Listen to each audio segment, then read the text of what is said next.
Mom is a memory erasure specialist who helps people erase painful memories.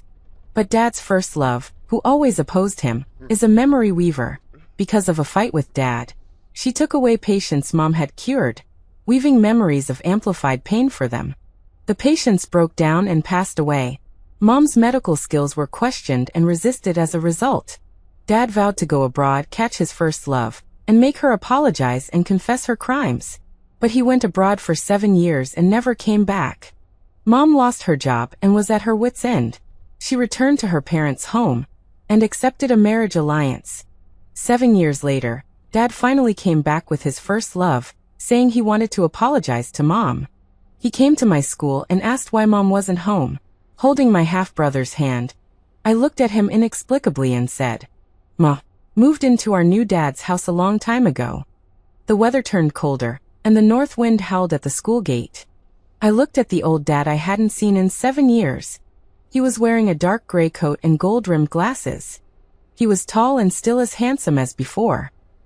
He was the most refined and handsome man in the world, as Mom had said. But at that moment, hearing my words, his expression froze and he frowned. "Lily, didn't Mom teach you that you can't call other people Dad?" As he said that, he reached out to pull me. "Okay, come back with Dad first. Your mom will always come to pick you up." The confused expression on my younger brother's face turned stern when he saw my dad reaching out. He immediately stepped forward, his little face serious, and pushed him back angrily. "Don't touch my sister. I'm going to tell the teacher to catch you."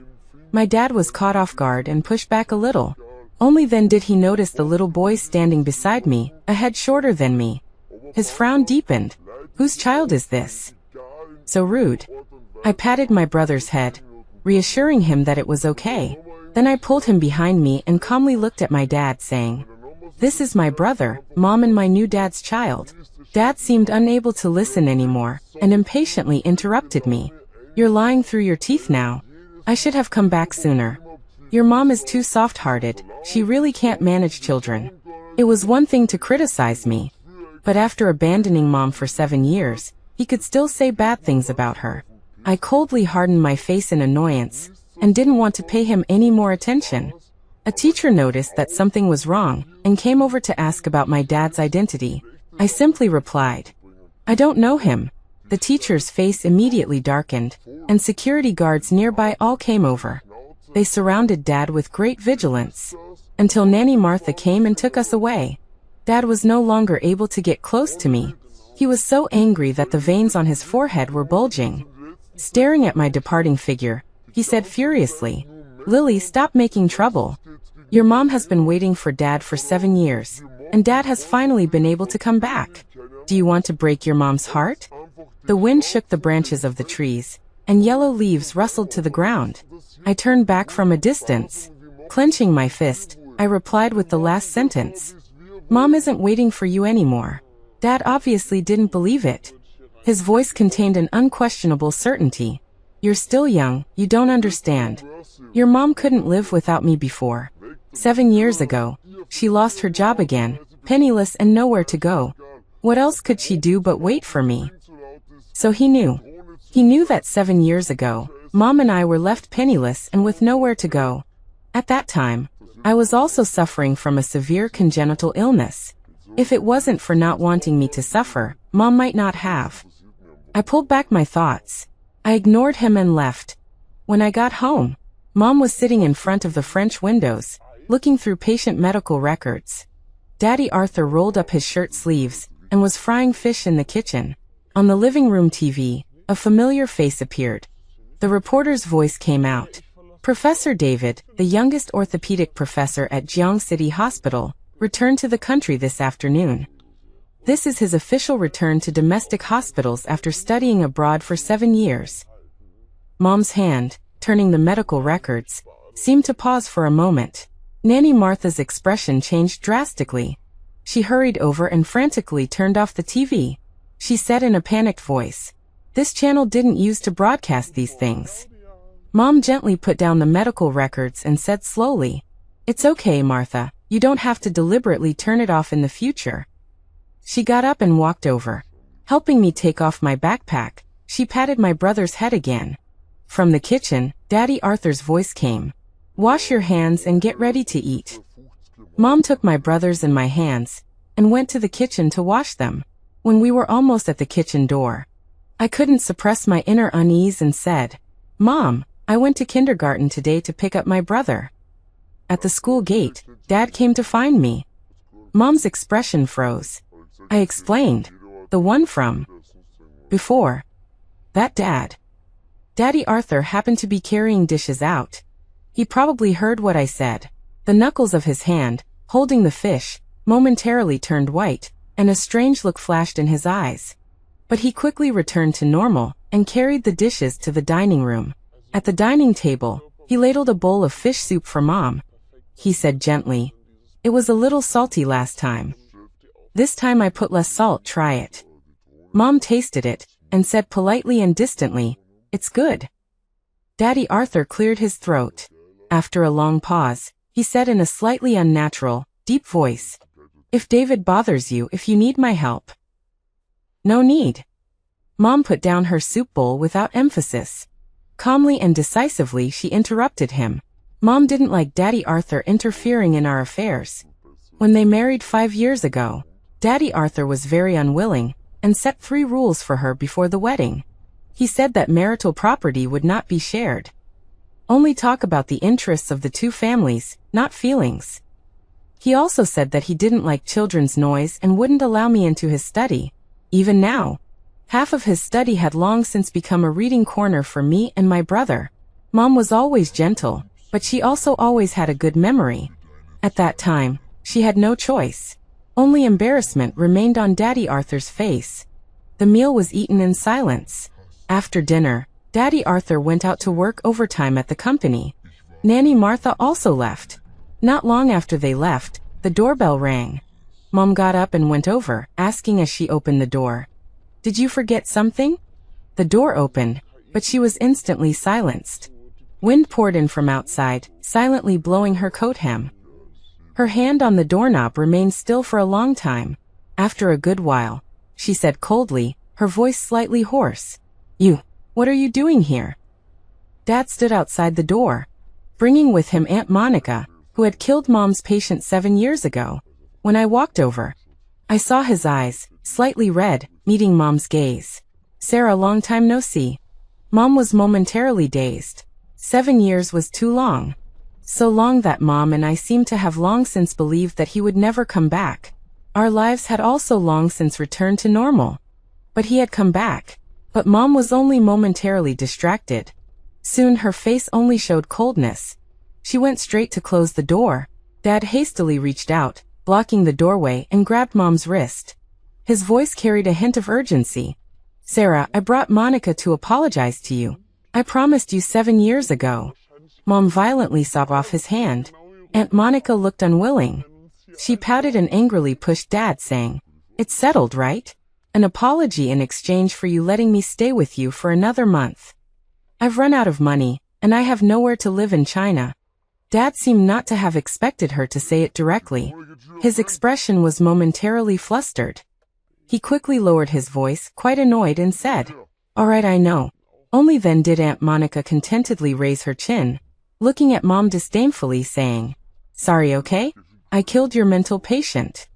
After she finished speaking, she grumbled unhappily, "Who told David to argue with me at the time? I just couldn't stand it. I didn't expect that mental patient to be so fragile. It was just implanting a little memory." Mom's hands, hanging by her sides, slowly dug into her palms. Before Aunt Monica finished speaking, she suddenly stepped forward and slapped her hard across the face. Aunt Monica's face was full of arrogance and extravagance. With the crisp sound of the slap, it all froze on her face. After a good while, no one had recovered. Mom looked at her with icy eyes and said, "Your apology should be said to Mr. Will's grave. But perhaps it's not necessary." Her voice paused slightly, her eyes only showing red. "Mr. Will has turned into a ghost, and he will definitely not let you go. He will come for you, Monica," Mom had said. Uncle Will was an orphan with no relatives and no marriage. Otherwise, Aunt Monica would not have been able to kill him. Because there was no criminal evidence of catching and implanting memories, She was able to get away completely. Nor did the deceased's relatives pursue the matter. Aunt Monica finally came back to her senses. Her eyes were wide with anger, and she rushed towards Mom with a ferocious expression. "How dare you hit me? Sarah, are you crazy? I came to apologize to you out of kindness because David is letting me live in his house for free." Dad also frowned, very dissatisfied, and said, "Sarah, you've gone too far this time. Monica did something stupid in the first place, and you provoked her first. I finally persuaded her to come and apologize to you." Disgusting. Who the hell needs your apology? Mom was hysterical, angrily scolding. Aunt Monica angrily reached out and grabbed Mom's hair. She and Mom started fighting.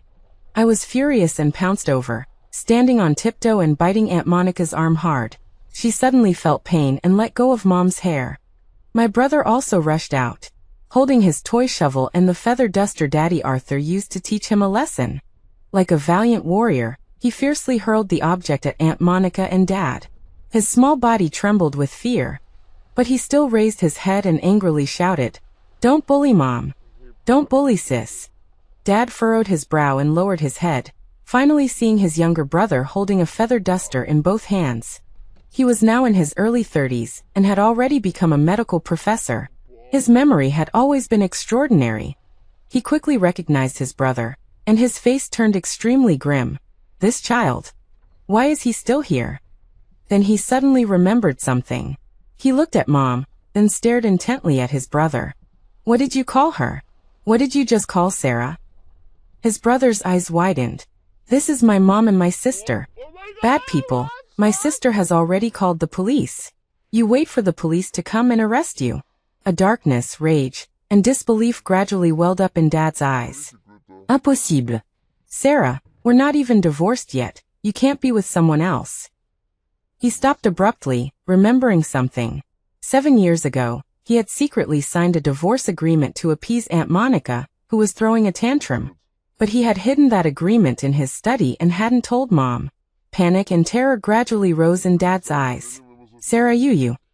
Mom took my hand and my brother's hand, and looked at him coldly, saying, 'See clearly, then get out.'" Dad staggered back.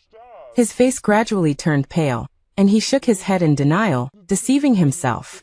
"No. Impossible. Everyone who lives in this area is a prominent figure in Jing City. Sarah, you don't even have a job, and you've broken off contact with your family. And you're raising such a big child." He suddenly looked at Mom. "Sarah, are you working as a nanny here?" Mom laughed in anger. She finally didn't want to say another word, and took me and my brother by the hand, turning around to go inside. Behind us, Dad hurried to catch up. "I know you resent me for those 7 years. But Monica didn't want to apologize to you. She was suicidal for 7 years. She tried to jump off a building more than 10 times. You're a psychologist, you know best that human life is paramount. Get out." Mom couldn't listen any longer. She grabbed a glass ornament from the entrance and smashed it hard at the person behind her. The ornament hit Dad's forehead. Blood instantly flowed down his forehead. Aunt Monica screamed. "I told you she wasn't a good person. David, have you seen clearly now?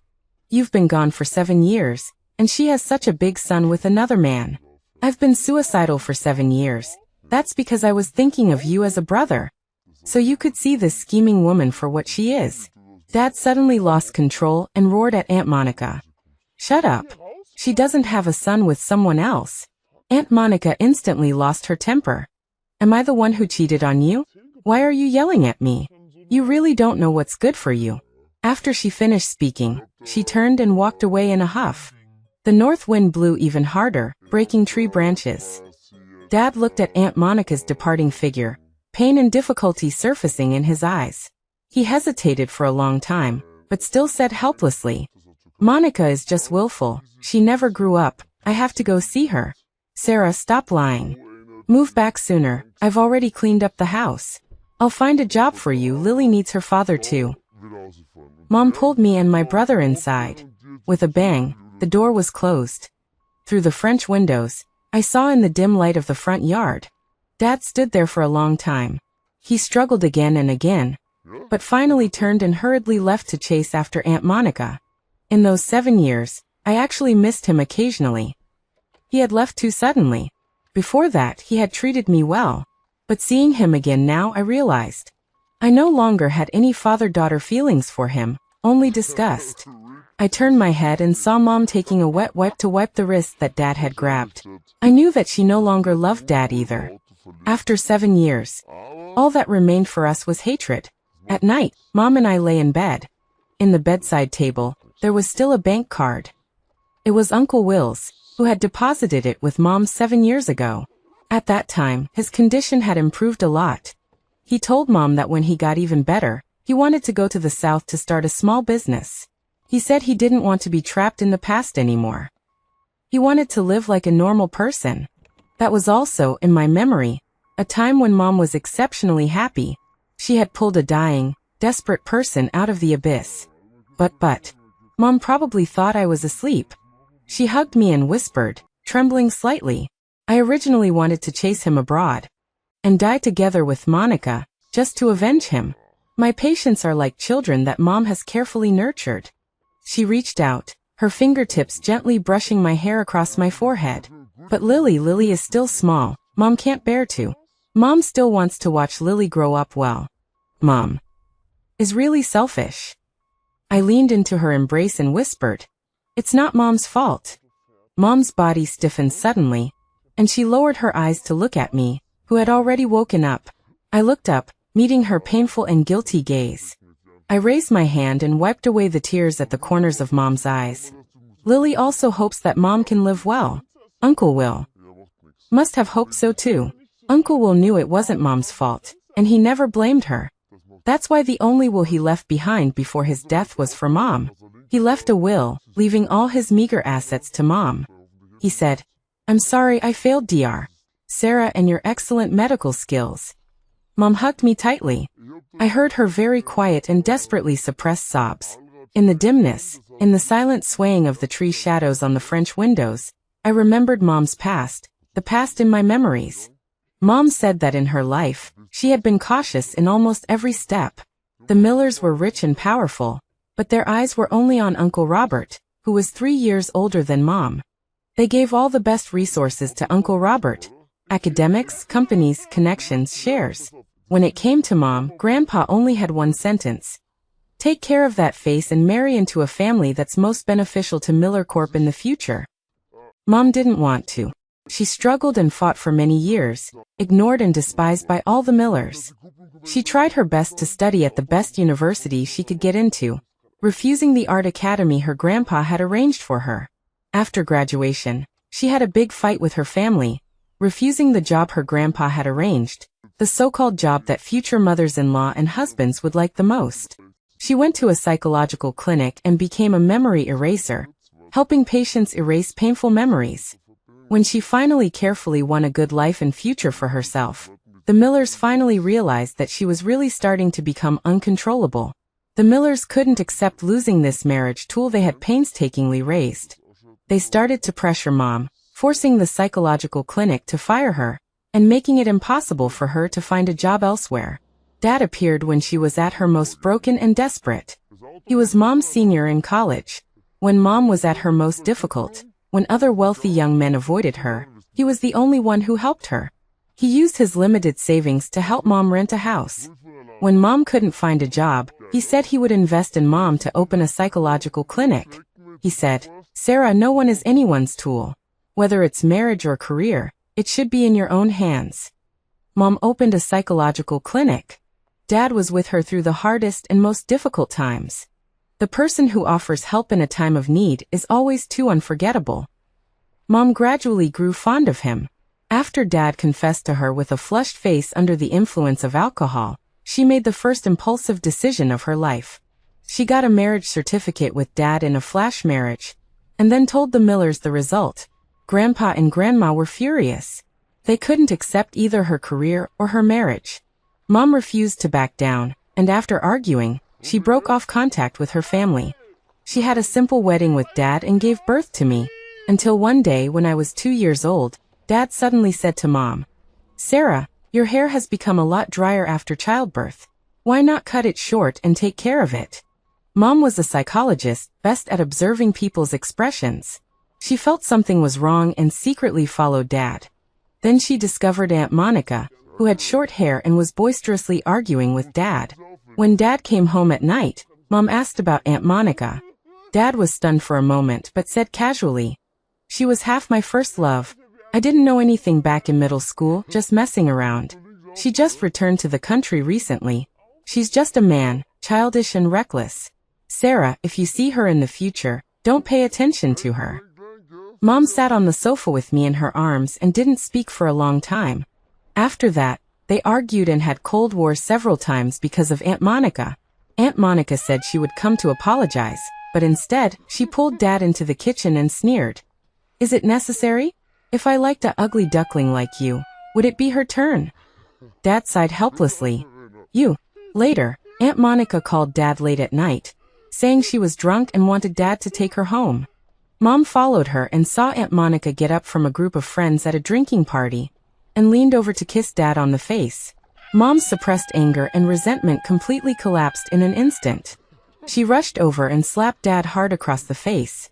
Then she slapped Aunt Monica across the face. Aunt Monica started acting shamelessly on the spot. Dad couldn't get off the stage and said angrily, "Monica is just drunk. She's just a man. Besides, they didn't even kiss." Mom cursed for the first time in her life at Aunt Monica and Dad. She said angrily, "Act your mom, all of you." Mom filed for divorce from then on. But at that time, I was less than 3 years old and didn't understand adult grievances. I was just very afraid of losing either Dad or Mom. When Dad saw that Mom was really going to get a divorce, he panicked and apologized to her. He repeatedly promised that he would keep his distance from Aunt Monica in the future. He also brought me and knelt outside Mom's bedroom door. He whispered to teach me, "Tell Mom Lily is very cold outside." Mom didn't want to open the door. Dad wouldn't let me go back to the children's room and made me stay with him outside the door all night. The next day, I caught a cold. Because my health wasn't good to begin with, it triggered a heart attack. I had a high fever and fainted, and was rushed to the emergency room. Dad said to Mom, "Lily can't live without her dad." Mom, with her eyes bloodshot, waited for me to come out, and finally relented for my sake. She told Dad, "There won't be a next time." After that, Dad no longer associated with Aunt Monica. But Aunt Monica felt terribly humiliated. She felt that Dad's estrangement was an admission of what Mom had said. That night, she seduced Dad while drunk. She said she couldn't bear to lose face in front of her friends, and went to Dad's place to have a big fight. Then she went from bad to worse, somehow getting close to Uncle Will. She implanted memories of double the pain, causing Uncle Will to break down and die. After that, even though she didn't leave any criminal evidence, she still felt guilty and fled the country. Dad was furious and vowed to bring her back. Actually, from the first day Dad chased after her abroad, Mom stopped waiting for him. She knew he wouldn't really bring Aunt Monica back. And her life and mine would no longer rely on that so-called father and husband. I leaned into Mom's arms and fell into a deep sleep. My and Mom's lives continued as before. I studied hard, and Mom continued to run the psychological clinic well. That incident 7 years ago had gradually been forgotten by the public. The death of Uncle Will at the time was also determined by the police to be a suicide under severe depression, unrelated to others. Mom's clinic was receiving more and more patients, and was highly praised. She began to plan to open another clinic in Haicheng. The procedures for opening a new clinic were complicated. She also mentioned her identity as Mrs. Arthur seemingly unintentionally. All the procedures became simple and quick. She kept her promise and never mentioned feelings with Daddy Arthur. But when it came to benefits, she never hesitated to bring up Daddy Arthur to get conveniences for herself. And Daddy Arthur was an illegitimate son of the Smiths. It was also through his marriage with Mom, coupled with the incompetence of the Smiths' legitimate son, that he gradually gained a foothold in Smith Corp, eventually becoming the group's president. Mom used to say that she loved Dad, and Dad was her and my support. But now she only tells me that nothing in this world is a permanent reliance. Mountains crumble, water flows away. Only by relying on yourself, knowing what you want, will you never gamble and lose. I hugged her and said, But Mom, you will always be Lily's support. Mom smiled, her eyes slightly red, and touched my head. Lily, you will always be Mom's support too. I leaned closer into her arms. Mom's arms are always the warmest. My younger brother stood beside me, tugging at my clothes in grievance. Sister, I want a hug too. Mom and I both laughed. Dad still often ran to the psychological clinic to look for Mom. After Mom directly asked the security guard to drive him away, refusing to even see him, Dad came to the school again to find me. He brought me a pink doll. It was what he had promised to bring me the night before he went abroad 7 years ago. At that time, my 3rd birthday was only 2 days away. Dad told me that he was going to bring Aunt Monica back to apologize to Mom. Then, bring back the doll I wanted the most and rush back to celebrate my birthday with me. 7 years. I didn't wait for him to celebrate my birthday with me, nor did I wait for the doll he promised. Even after returning to the country after 7 years, the first time he saw me, he didn't remember the doll he promised me. But now, he finally realized that neither Mom nor I wanted to see him anymore. He then thought of using the doll I once longed for to please me. But 7 years and 2,000 days and nights. That Lily, who was not even 3 years old, had already grown up, and had long since stopped liking dolls. Dad carefully handed the doll to me and said, Dad didn't forget what he promised Lily. Lily, go tell Mom that you want Mom to come back to Dad, okay? I looked at him calmly, without saying a word. And he probably thought I was moved. His voice became more and more eager. Lily, in this world, only I am your real dad. Go tell Mom that you can't live without Dad. Lily is the best girl, okay? I looked at him. Looking at his impatient, ridiculous and embarrassed appearance, I couldn't help but chuckle. Just like 7 years ago. Kneeling with you outside Mom's bedroom door, telling Mom that I was very cold. Saying I couldn't live without Dad, asking Mom to open the door. Dad's anxious and expectant face instantly froze. I let go of my hand, letting the doll he stuffed into my hand fall to the ground. Then I held back the soreness in my eyes and told him calmly, word by word. I'm not that child who doesn't understand anything anymore. I will no longer be an accomplice to you hurting Mom. In his incredulous, utterly frustrated and at a loss look, I said with increasing disgust, Mom and I both stopped being unable to live without you a long time ago. Don't dream, Mr. David, Dad said urgently and angrily. Lily, what did you call me? I will always be your own father. I looked at him coldly and said, my father died 5 years ago. I turned and walked back to the classroom, waiting for Nanny Martha to pick me up. Behind me was my father's pained and unwilling voice. No, it's not like this. I will definitely bring you and your mother back to my side. We are a family. We haven't divorced yet. I haven't agreed to the divorce. Even if I signed the divorce agreement, it doesn't count unless I'm personally present. I didn't understand any of this and ignored him. After that, I would only stay in the classroom after school, waiting for Nanny Martha to take me away. Neither I nor my mother saw my father again, until the end of winter. My mother's psychological clinic in Haicheng officially opened. My mother once told me that she didn't have any grand ambitions. Actually, one psychological clinic was enough for her. She just wanted to wait until the clinic in Haicheng was stable. Then she would leave Daddy Arthur and move to Haicheng with me. She would work there, and I would study there. And Uncle Will was also from Haicheng and was buried in Haicheng after he died. During Qingming Festival, we could also go to his grave and burn incense for him. She didn't like Beijing. She didn't like the Millers, who only wanted to use her as a pawn. Nor did she like that marriage, which was only about interests and not about feelings. She used many, many years. And even now, she is still trying her best, just wanting to truly break free. The day my mother's new clinic opened, it happened to be the weekend, so I went to Haicheng to be with her. Many people came to the clinic to congratulate her. Inside and out, it was almost completely blocked. Most of those people were acquaintances of Daddy Arthur. Subordinates, relatives, or clients. They came to support my mother in order to please Daddy Arthur.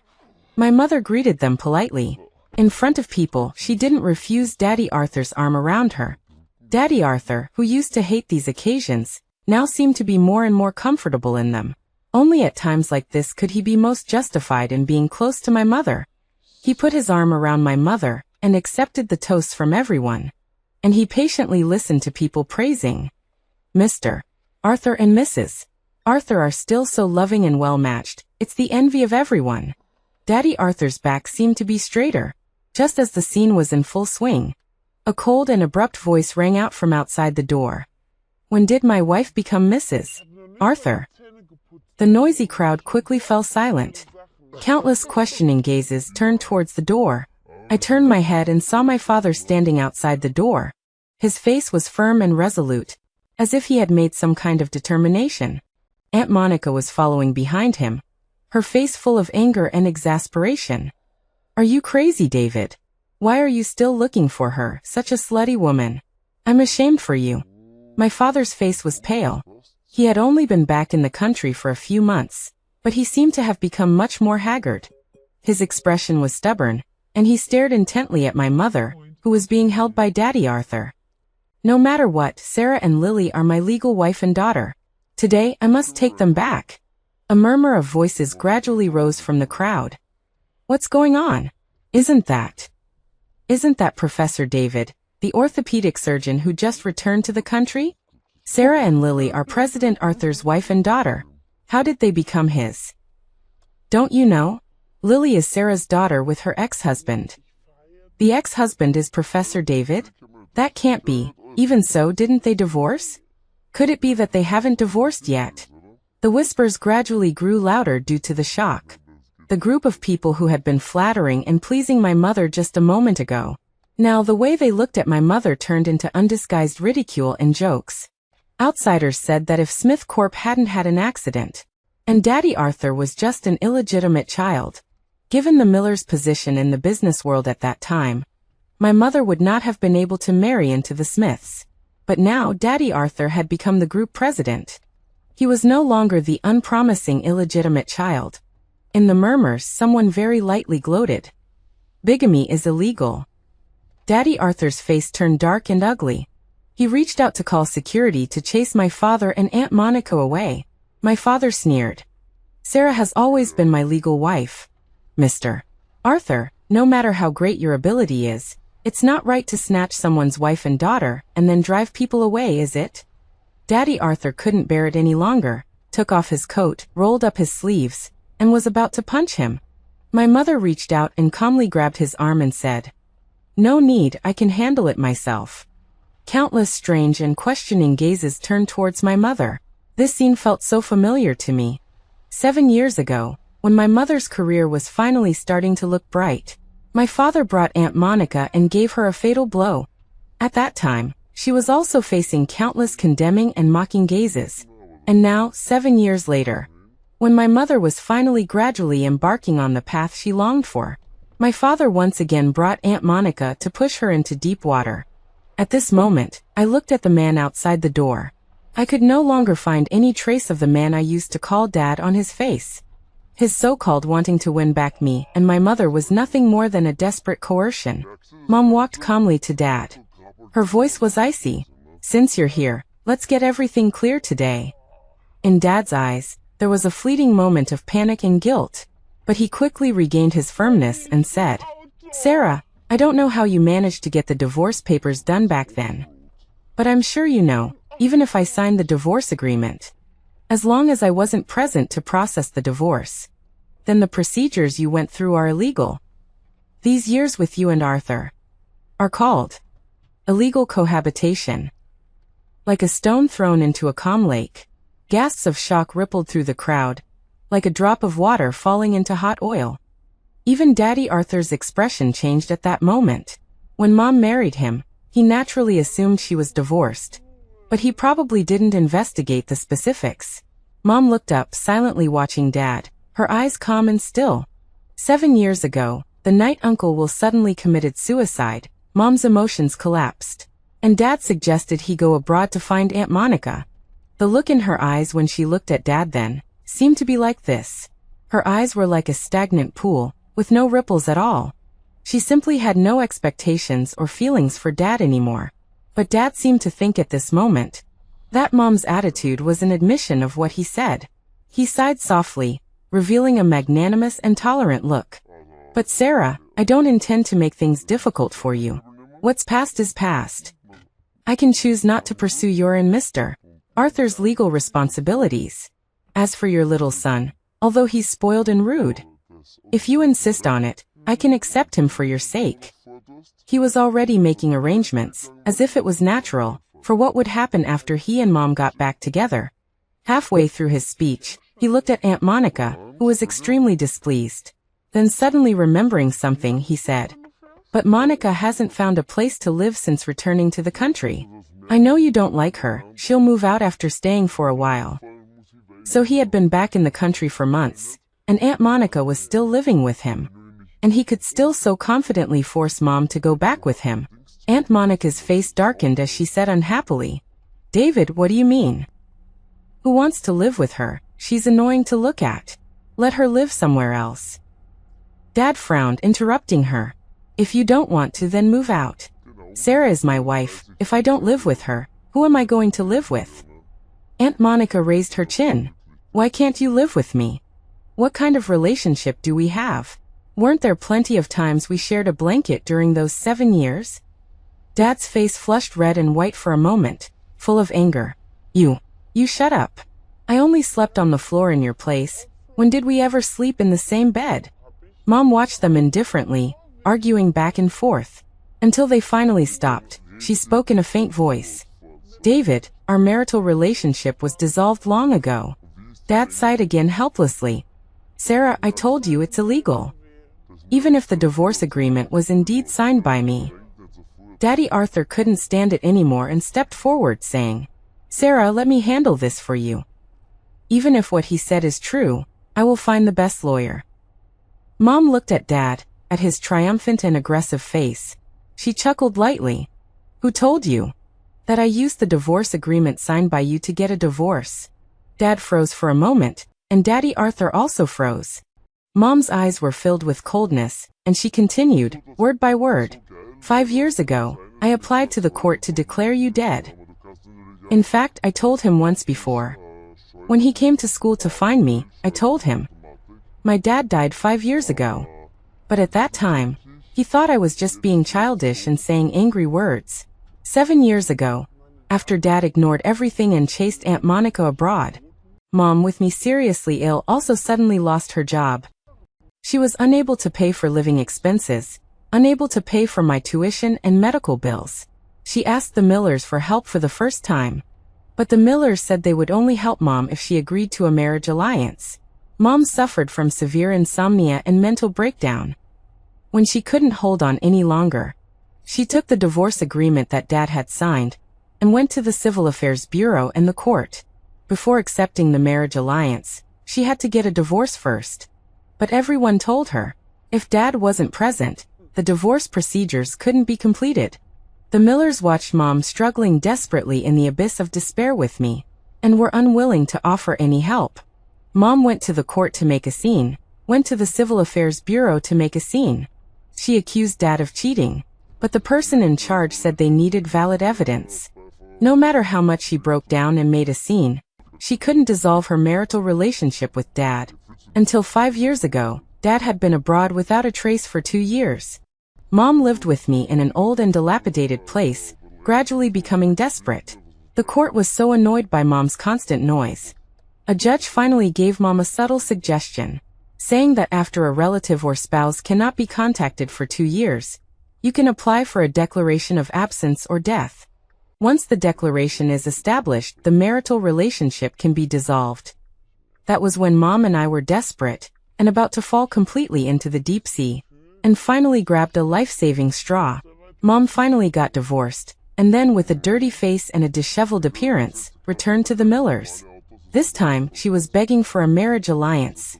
My congenital heart disease required expensive medical treatment and care. Her medical skills were questioned and resisted because of Uncle Will's suicide back then. The mental clinic closed down and she couldn't find a good job. The meager salary she earned to support me was like a drop in the bucket. Grandfather didn't even want to see her. Grandmother glanced at her, her eyes filled with disgust, saying, "Looking so awful, divorced with a child." Did you think a marriage alliance is something anyone can go for? She looked at her mother's rough and chapped face and hands, feeling more and more that she was useless. She summoned the servant, about to kick me and my mother out. Uncle Robert happened to return, giving me and my mother a blank look. Then he said coldly, "Didn't the Smiths have some trouble and ask Dad to help? A tiger fallen on the plane, what a great opportunity. Once the Smiths get through this, we won't be able to reach them later." Grandmother's eyes were filled with admiration as she looked at Uncle Robert. Uncle Robert was the most proud and perfect work of her and grandfather. At a young age, he had easily taken over Smith Corp, allowing it to develop rapidly. But she still sneered. Even if the Smiths are in trouble, would they look at her in this state? Uncle Robert said again, "Doesn't the Smiths still have a good-for-nothing illegitimate son?" Thus, my mother's marriage alliance with the Smiths was decided. At that time, she had finally grabbed onto a piece of driftwood in the deep sea. Even though Daddy Arthur was extremely disgusted and unwilling, and made 3 prenuptial agreements, my mother still obeyed everything. She guaranteed that she would not talk about feelings after marriage, and would never pester him. At night, she hugged me tightly and said, "At least Lily will finally have money to see a doctor, money to live well." Those were all things from a long time ago. I pulled my thoughts back, hearing my mother coldly say again, "Although I failed to successfully pronounce you dead." But thankfully, the disappearance was established, and the divorce application was approved. "So David, do you understand?" Father's face trembled violently as he looked at her in disbelief. "Non. Impossible. You clearly knew that I hadn't disappeared. You also have my number." My mother laughed. "So, while you were chasing another woman abroad for 7 years, should I have waited for you for 7 years? Father's face gradually turned pale. He said anxiously in Gonglan, If you had contacted me, I would have come back sooner." Mother interrupted him. "I didn't need you to come back." In the crowd, shocked and disdainful gazes were directed at father. He didn't even come back for 7 years, and didn't contact his wife. Was he with another woman abroad? How could someone do something like that? Looking at that self-disciplined and upright medical professor, he actually does such disgusting things. Is the other woman the one next to him? Pui. Aunt Monica's face flushed red, annoyed and embarrassed. I'm not. Someone in the crowd directly raised their phone, pointing it at her. Aunt Monica anxiously grabbed father's clothes, repeatedly hiding behind him. Someone said disgustedly, "In broad daylight, they dare to pull on clothes so intimately. What else could they do in private if they say nothing happened?" Father didn't expect things to suddenly take such a turn. His face was a mix of green and white. The once eloquent young professor, now even his voice was incoherent. "You don't slander people. Monica is straightforward and doesn't know her limits. But she and I are like sworn brothers." Aunt Monica pulled at father's sleeve, her voice low and urgent. You don't say anything." She actually knew very well.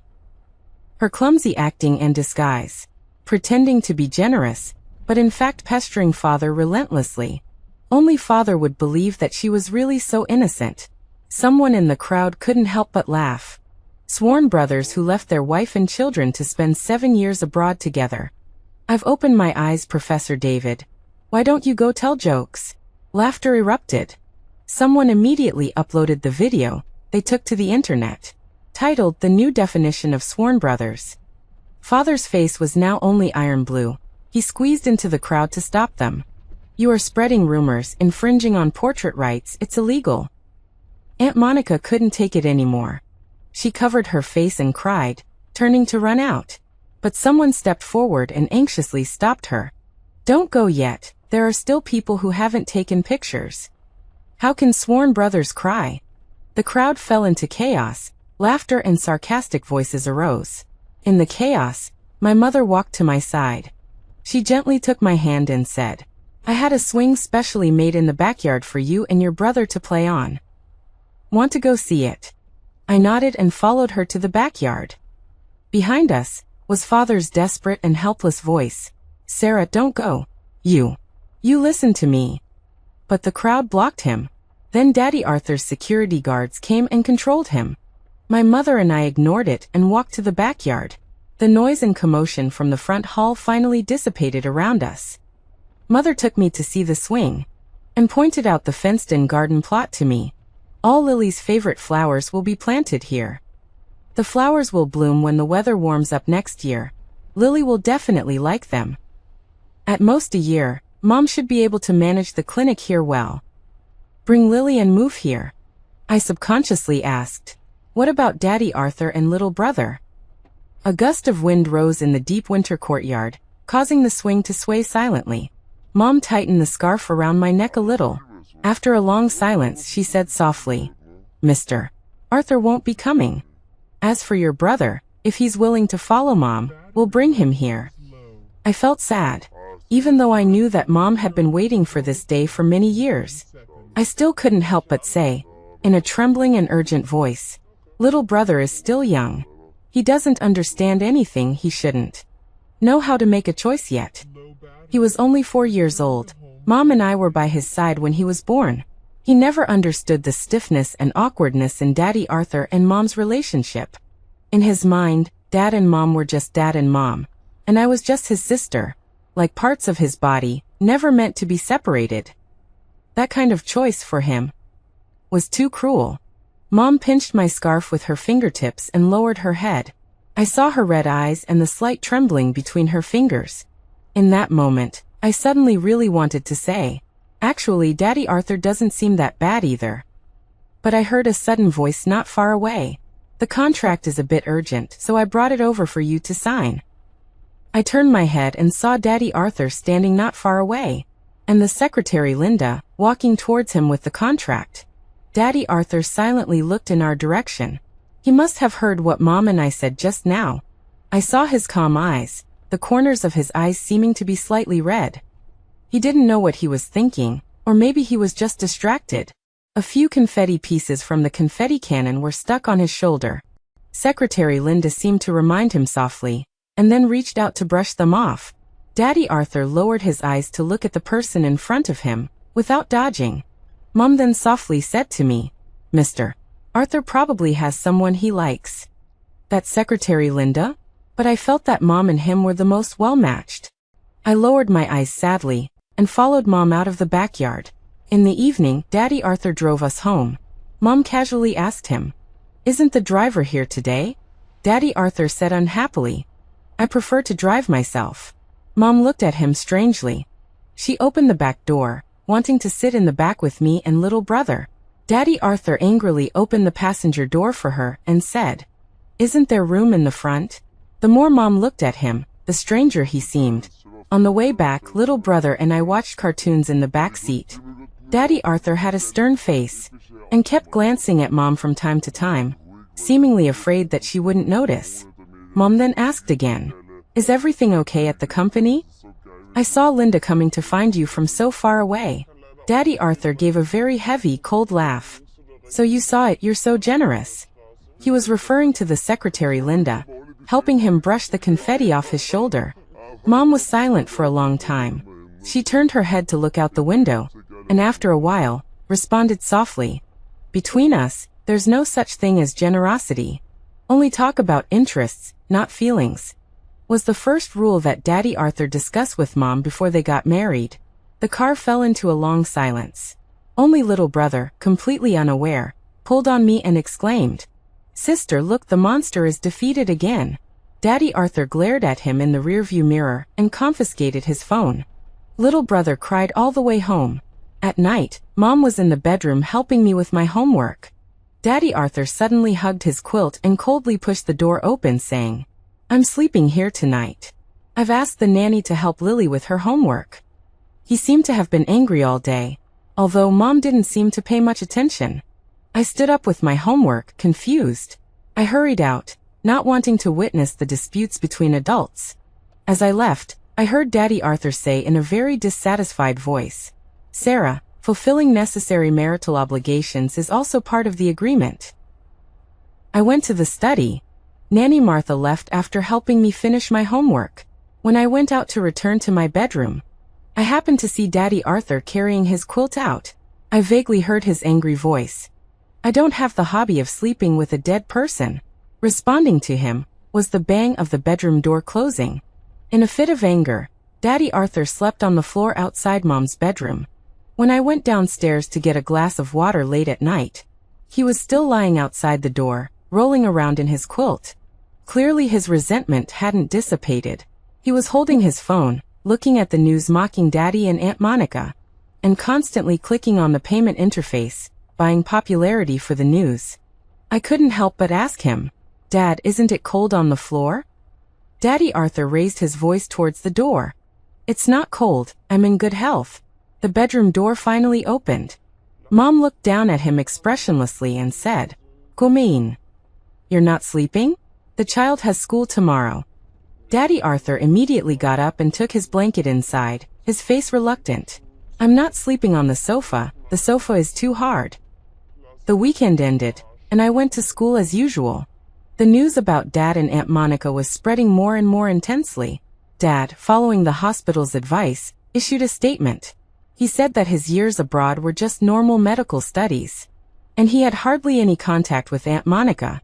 As for being photographed several times taking Aunt Monica to the hospital abroad, he argued in his statement. At that time, she was suffering from depression and frequently contemplated suicide. She jumped off a building, her life hanging by a thread. Even if she were a stranger as a doctor, I would have lent a hand. He completely severed his relationship with Aunt Monica. He didn't even mention just brothers. The online community temporarily couldn't find any more faults with him. His position as director in the hospital and his professorship at the university were temporarily saved. But Aunt Monica was doxxed.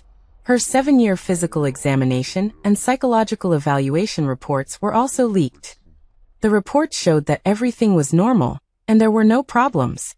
The news, which had initially cooled down, surged back to the top trending searches. Then, a doctor from a foreign hospital anonymously revealed, "Such a well-known old actress. Jumping off buildings, she always picks soft grass. Crashing cars, she always picks slow-moving cars. Slitting her wrists, she barely cuts her back. Taking sleeping pills, she doesn't even take as much as I do when I have insomnia. Our hospital no longer accepts her.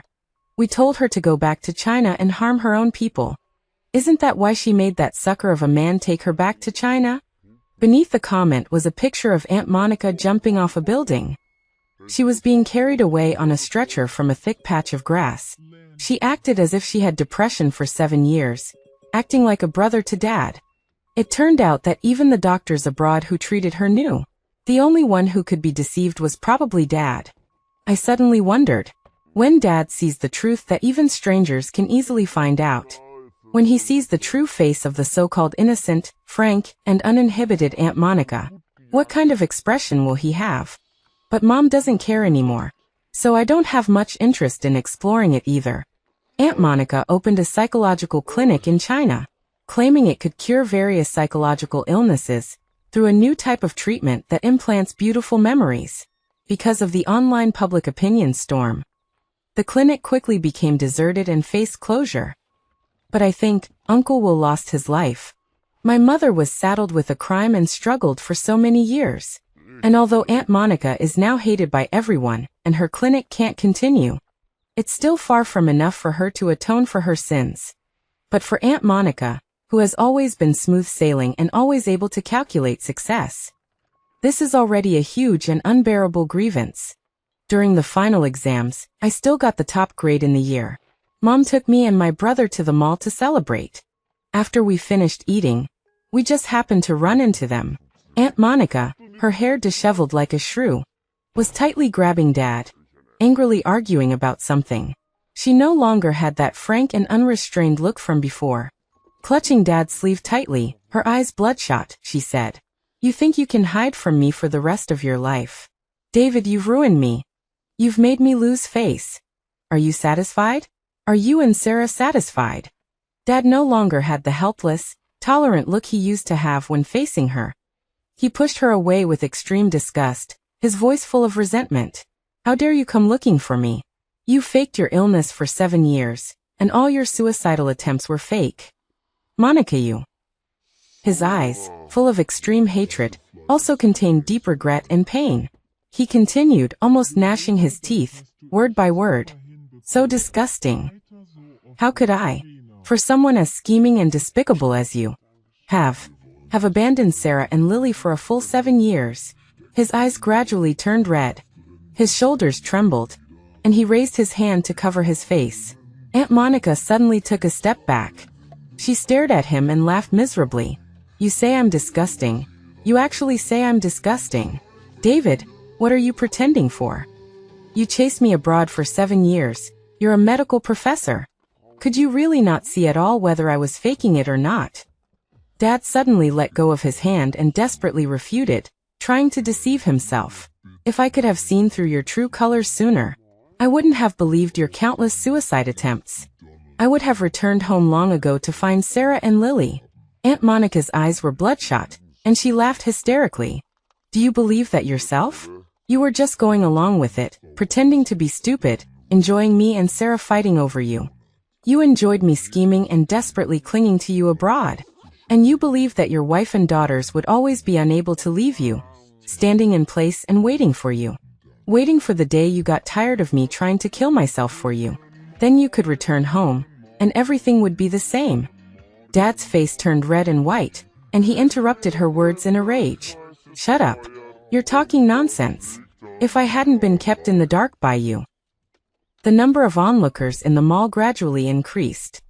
Soon someone recognized them and discussions arose. Isn't that the sworn brother who jumped off buildings abroad for 7 years? Isn't the other one Professor David? Taking her to the hospital for 7 years. TSK, how dare they show their faces in public? Dad's face became extremely unsightly. He looked at Aunt Monica as if she were a terrifying monster. He retreated backward, trying to distance himself from her and leave this place. But Aunt Monica wore a look of resolute determination. Crying and shouting, she stubbornly blocked his path. Her voice became increasingly shrill and resentful. You really are being kept in the dark. Wouldn't you have, in 7 years, dared to make even one phone call to Sarah? Eugène Sien disliked, resented her for not being as good as before after childbirth, and chased after me abroad. Yet you felt guilty and didn't dare touch me, nor did you dare contact her. You fantasized that after 7 years, such a long time, Sarah would definitely let go of her resentment and welcome you back home. But she's already remarried, and her son is 4 years old, ha ha ha ha. David, you miscalculated. Dad's face gradually became deathly pale. He shook his head, lost and dazed. No, it's not like this. I was just deceived by you. Aunt Monica looked deranged and emotionally out of control. She no longer avoided the phone cameras pointing at her. Her eyes were wide with fury, and she laughed maniacally. Film. You all just film away. I don't care anymore. I'm already a pariah. My life can't get any worse than this. She believed that losing face and losing the clinic she ran was the worst thing that could happen in her life. She glanced sideways, then looked at Dad's panicked and angry expression and screamed. I've been ruined. David, you won't have it easy either.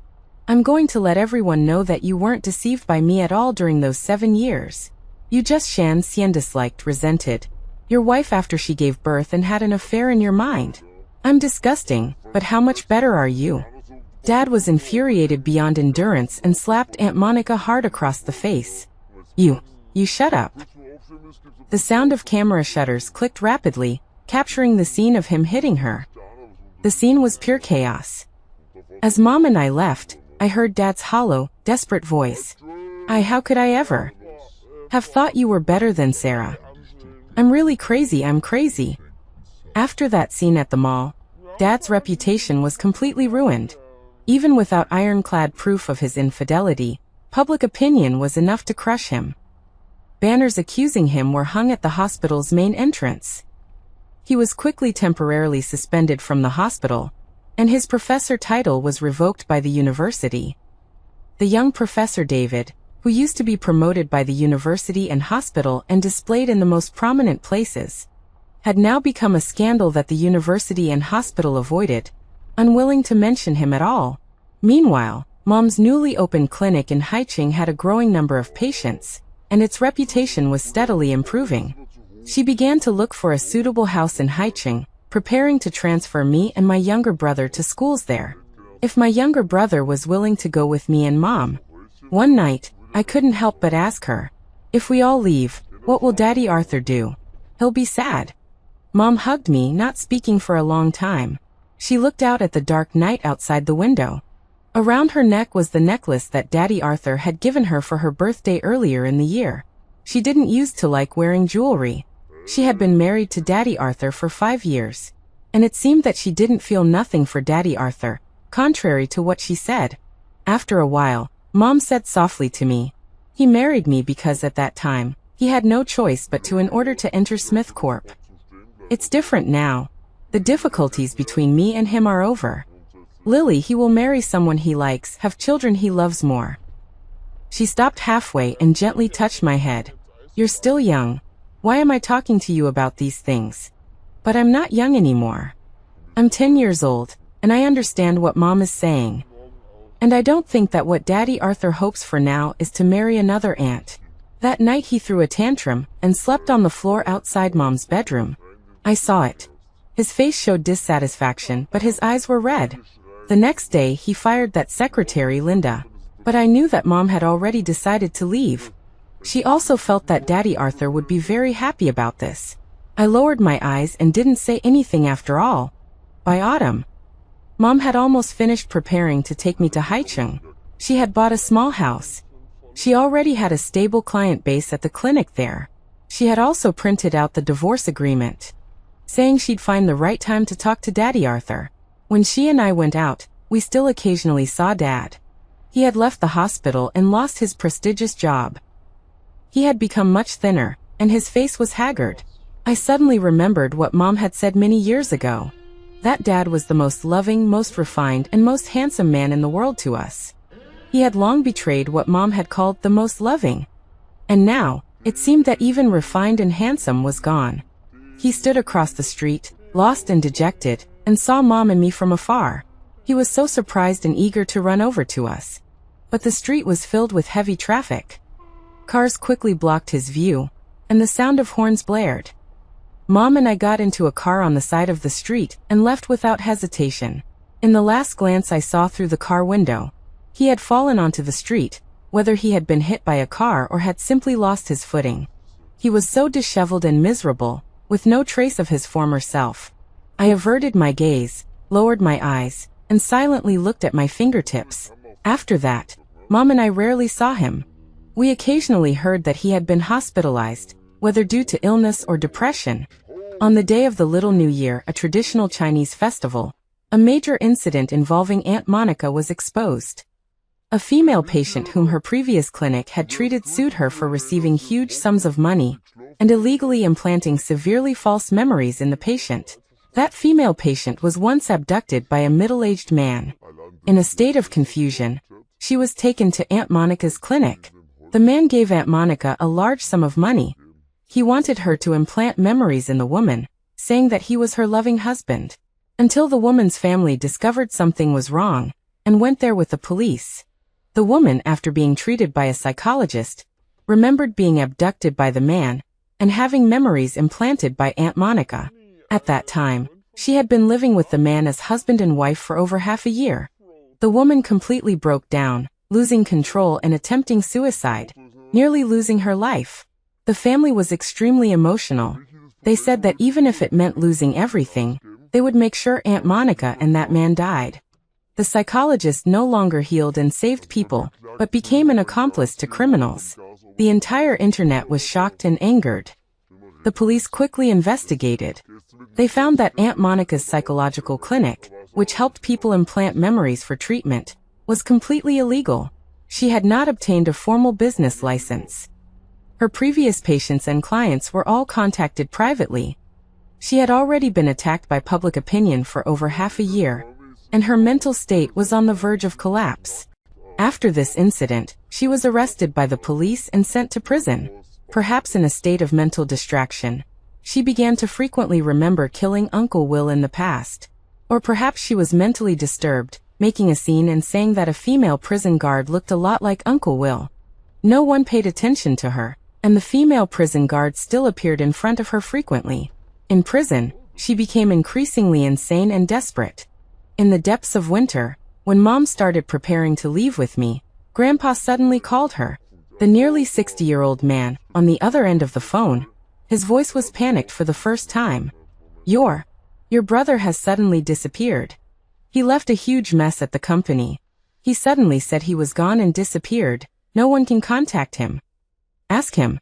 If he's tired, I can approve a leave for him. That man who was always decisive and never contradicted. His tone, for the first time, carried a hint of guilt and appeasement. He seemed to be getting old too. Mom hesitated again and again, but still called Uncle Robert. That number that had been lying in her phone all these years. But it was the first time it had been dialed. The phone was answered quickly. Mom looked at the call duration that had started counting, stunned for a moment. After a long while, she opened her mouth very awkwardly and stiffly. Dad said he can't find you, he's worried about you. There seemed to be the sound of whistling wind on the other end.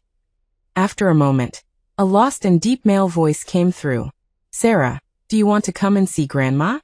Grandma's grave hasn't been cleaned for many years. Mom clenched her phone, her eyes turning red in an instant. She was still worried about Uncle Robert.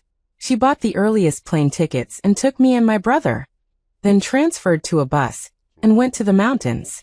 When we found Uncle Robert, he was in his great-grandmother's old house, chopping vegetables, lighting a fire, and preparing to cook. His exquisite coat was stained with firewood ash and mud, but he was completely unaware, silently stuffing a new piece of wood into the stove. When Mom took me and my brother in, he heard the sound and looked back. A very deep look, but his voice was very calm. Sarah's back. His tone was like addressing a young sister. We sat together around the table and ate. Uncle Robert picked up food for me and my brother, and served soup for Mom. He sat down and suddenly said very softly, "You might not believe it. I haven't eaten a meal with my family in years." Mom paused her chopsticks and looked up at him in disbelief. He drank some wine and continued in a daze. Almost all the time in the past was spent studying. To skip grades, to pass the gifted youth class, to get full marks and be first in everything. Later, taking over the company, to do everything perfectly. Endless contracts to sign, endless business trips to take, endless meetings to attend. He looked up at Mom. Sarah, I didn't suddenly abandon the company irresponsibly. I used. For years, I just wanted to come and see Grandma. Mom lowered her head. There were shimmering tears in her eyes. She said softly, "I'm not here to call you back either. It's very cold in the mountains. I brought you some extra thick clothes." Uncle Robert's face suddenly trembled. His voice gradually became shaky and unclear. When I was in high school, I just glanced at a girl. That day she wore a butterfly hairpin. The butterfly looked so real. I was just curious. Just one glance. That afternoon, that girl was forced to go abroad. It was hard enough to have a friend in college. My parents forced me to bring him back, forcing me to ask about his family background. After that, I didn't even have anyone to talk to anymore. The Millers raised Mom and Uncle Robert in completely different and extreme ways, wanting to raise one into a beautiful and useless daughter as the best tool for a marriage alliance, raising the other into the most perfect and ruthless heir. Whether it was Mom or Uncle Robert, the Millers tried their best to trap them in cages, molding them into the most satisfactory and proudest versions of themselves. Mom silently finished her meal, gently turning to look at Uncle Robert and said, "Go try on the clothes? I'm not sure what your size is now. I don't know if they'll fit." Uncle Robert's eyes turned red in an instant. Mom had said that she and Uncle Robert lived here with their great-grandmother when they were very young. At that time, the Millers hadn't controlled them too much, and they were still the closest siblings. Uncle Robert followed Mom to try on the clothes, and the size was just right. Over the years, Mom and Uncle Robert had no contact, but I knew that she occasionally saw him from afar. She always couldn't help but secretly look at him for a long time. Mom said softly to Uncle Robert, "Wear it if it fits. It's cold in the mountains, this is thick and warm." Uncle Robert looked at Mom for a long time with his eyes lowered. After hesitating for a long time, he finally reached out and helped her tighten her scarf. "You two, Sarah, don't catch a cold. Mom turned her head and looked at the swirling snow outside the door. I saw a tear suddenly fall from the corner of her eye. Mom took us, saying we'd stay here for a few days. Together with Uncle Robert, we'd keep Great-Grandma company. The snow fell all night long. A cold wave struck, and the mountains were freezing cold. The next day, the road iced over, and the road leading to the mountains was blocked. Uncle Robert said that he would return to Jing City, back to his original life, when the ice and snow melted. We sat in the old house roasting by the firewood crackling as it burned. My younger brother had never seen it before and kept exclaiming in surprise. Uncle Robert reached out and put my younger brother on his lap. He then talked about proposing that Mom marry Daddy Arthur. Actually, it wasn't for profit. I had some dealings with Arthur in business at that time. He seemed cold on the surface, but he didn't seem like a bad person. Everyone outside said he was an illegitimate child. But actually, his mother was Chairman Smith's first wife. After his wife passed away from illness, Chairman Smith became wealthy. He remarried and hid his first marriage from the outside world. I just thought at the time, if you had to have a marriage alliance, marrying Arthur, perhaps at least you wouldn't have too bad of a life. The fire was burning high, reflecting Mom's eyes and making them appear red. Early the next morning, my younger brother and I were playing in the snow outside. In the distance, we suddenly saw a blurry black dot. The black dot gradually grew larger, and my younger brother exclaimed, "It looks like a puppy." He tugged at me and ran over. The black dot got closer and closer, gradually becoming the figure of a person. The figure swayed and staggered. I finally saw clearly that it seemed to be Daddy Arthur. My younger brother stared at him for a while, then suddenly shouted, "Daddy! Daddy!" He rushed over and bumped into Daddy Arthur's arms. The expected hug didn't come.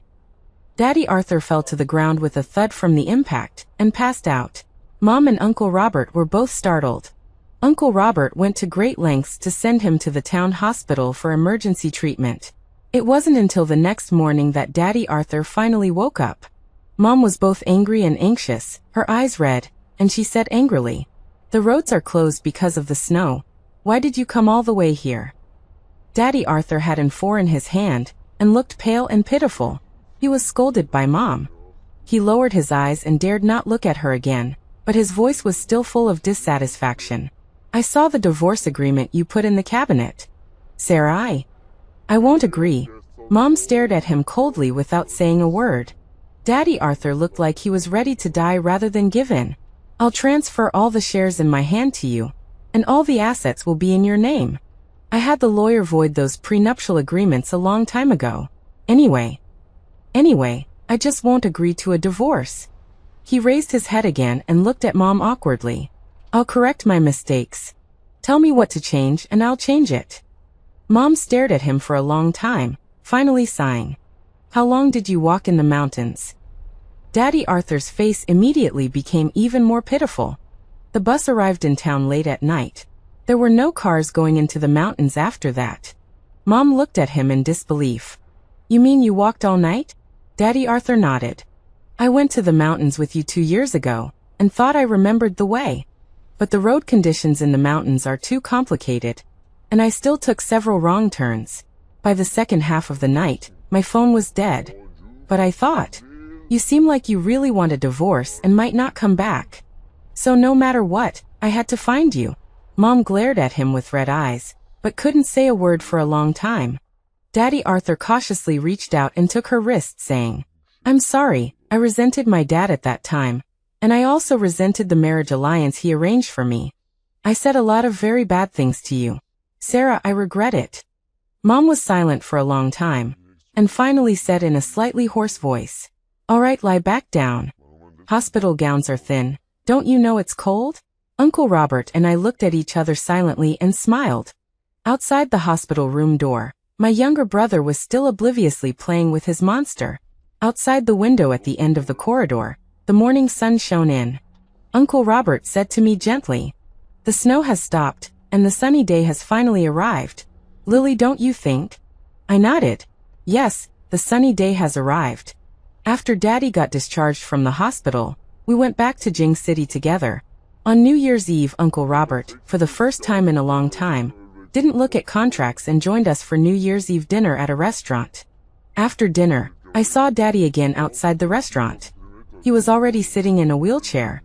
It seemed he was in a daze and had a car accident because of it. He had one leg amputated and would have to rely on a wheelchair for the rest of his life. He had already been fired from the hospital because of a scandal. Now in this state, it was even more difficult for him to find another job. When I walked over, he eagerly pushed his wheelchair closer to me. He told me that Aunt Monica had died in prison. Her mental state had been deteriorating. She had gone insane many times, saying that the female prison guard was Uncle Will. That Uncle Will had come to find her. There had been people in prison who pretended to be crazy to get out before, and no one believed her. Until one night, when the prison guard went to check the cells as usual, she completely lost control of her emotions and died of a heart attack. She had avoided the punishment for causing Uncle Will's death, but now she had still paid for Uncle Will with her life. Dad eagerly told me all of that. His voice trembling, he said, "I can't see your mother. Please tell her for me that Monica is dead. She will. She will be happy." I interrupted him in a low voice. Mother has already forgotten the past. Dad carefully and eagerly handed me a gift box saying, "A New Year's Eve gift for Lily. We agreed a long time ago that Dad would buy Lily a gift every New Year's Eve." I took it. Then, under his extremely surprised gaze, I threw the gift box into the trash can. I still told him calmly, "My biological father died a long time ago." In Dad's eyes, there was only endless grief and extreme regret. I walked past him and left, getting into the car waiting by the side of the road. Mom was sitting in the front seat, unwilling to look at him anymore. Through the car window, I saw him desperately trying to run towards us. He seemed to forget for a moment that his leg was amputated. He fell heavily from the wheelchair. I saw him looking towards the departing car with great effort from afar. His mouth was wide open and trembling. I couldn't hear the sound outside through the car window, but in that moment, I seemed to hear his endless, desperate cry. I looked away and looked ahead of the car. The car drove in the direction of home. In the silently falling snowflakes outside the window, I suddenly remembered again. Many years ago, when I was still young. He carried me home on his back, stepping across the long snow-covered ground. A very large coat wrapped around me. The snowflakes crunched under our feet, and he smiled warmly in my ear. "Dad is taking Lily to quickly go home and find Mommy."